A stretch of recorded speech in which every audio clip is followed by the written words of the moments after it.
like to, but just always trying to find a way. And tonight was another instance of that versus a very, very, very good team.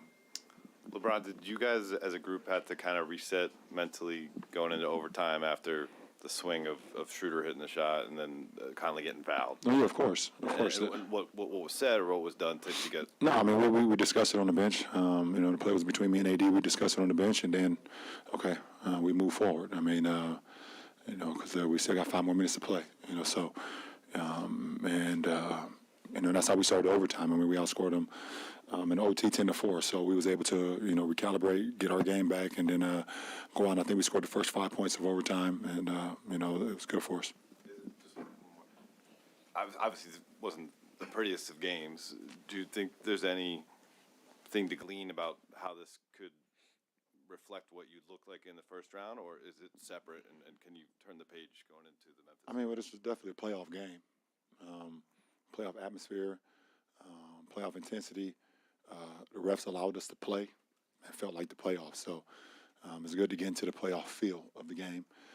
But obviously, it's a different matchup that we have coming this weekend with Memphis, and we'll take our day off tomorrow and get our minds right and get our bodies whatever, and watch the playing games tomorrow, and then start to lock in on our opponent on Thursday as a group, and go from there and see how we match up with this team.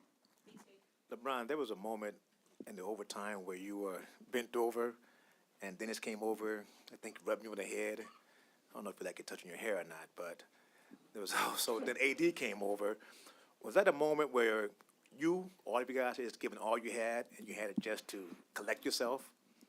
Yeah, I mean, absolutely. I mean, it's playoff intensified out there, and you down for loose balls, you taking charges, you running guys off the line, trying to keep a body in front of them. You rebound, you assisting, you giving, you basically just taking the gas tank down to E, and then trying to refuel as much as you can, see if it's a reserve tank. So, definitely, when you got guys that's, doing the same thing, taking it down to E, that it gives you motivation also to get up and, you'll get energy, after the game, but you can always find a way to make one more play, or, one more steal, or one more block out, one more rebound, or, and get one more stop. And, that's what we did in overtime.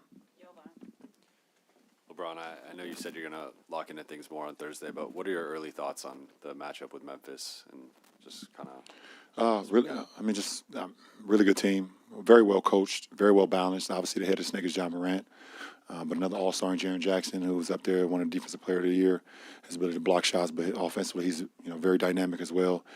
Tyus Jones, the point guard off the bench, has led the league in the assist-to-turnover ratio like the last 6 years. So he complements them very well. Desmond Bane, I think in his second or third year, but he plays like a veteran. His ability to shoot the ball from the three-point line is also his ability to, attack an early transition.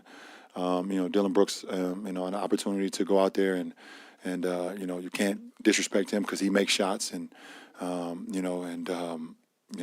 Xavier Tillman has been playing good basketball. Obviously, he's been well coached all the way from college days, with Coach Izzo, to now, and so on and so on. I mean, they got Luke Kennard, who broke my scoring record in high school.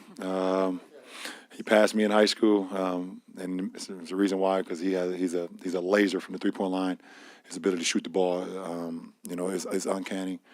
And they got so many other guys also off the bench that you can't disrespect, because they will make you pay. Obviously, I haven't thought about Memphis one minute.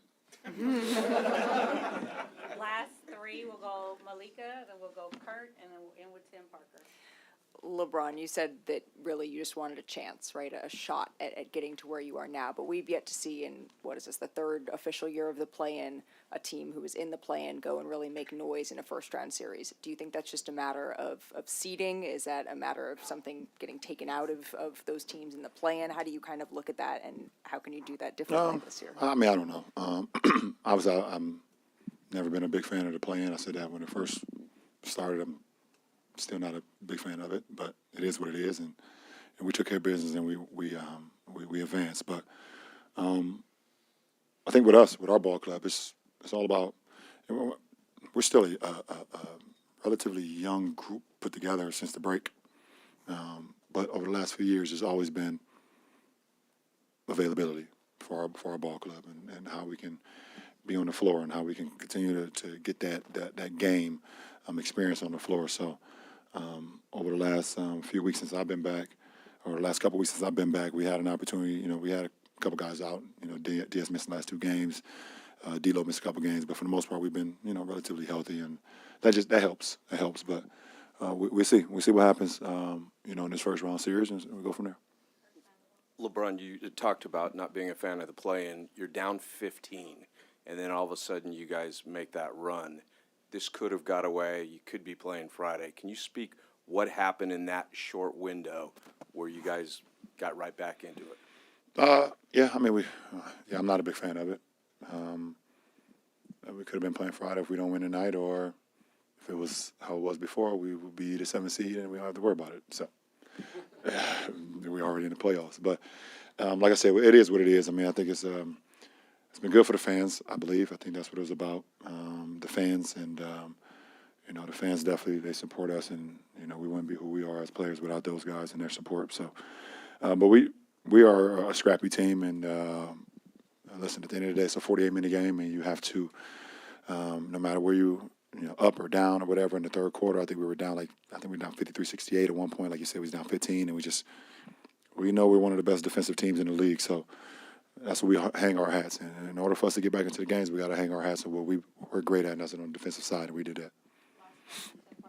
LeBron, considering the way this season started and all the injuries and everything that happened just for you guys to get in, and at this stage of your career, what would a championship run mean to you?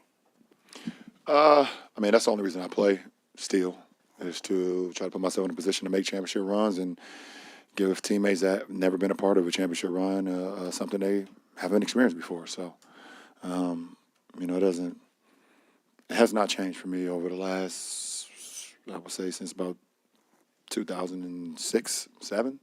That's just been my mindset every year on how can I make a championship run. And I've been successful in 4 of those. I've been able to not only make a championship run, but also execute it and actually make it happen. But I've been on a lot of championship runs for a while, and I want to continue that. And hopefully, this year is another one of those instances. Is it more challenging this year? Every year, I mean, it's tough. There's too many great teams, too many great players. Every year is tough, no matter if you're the 1 seed or the 8 seed. Every single year is tough. Appreciate it.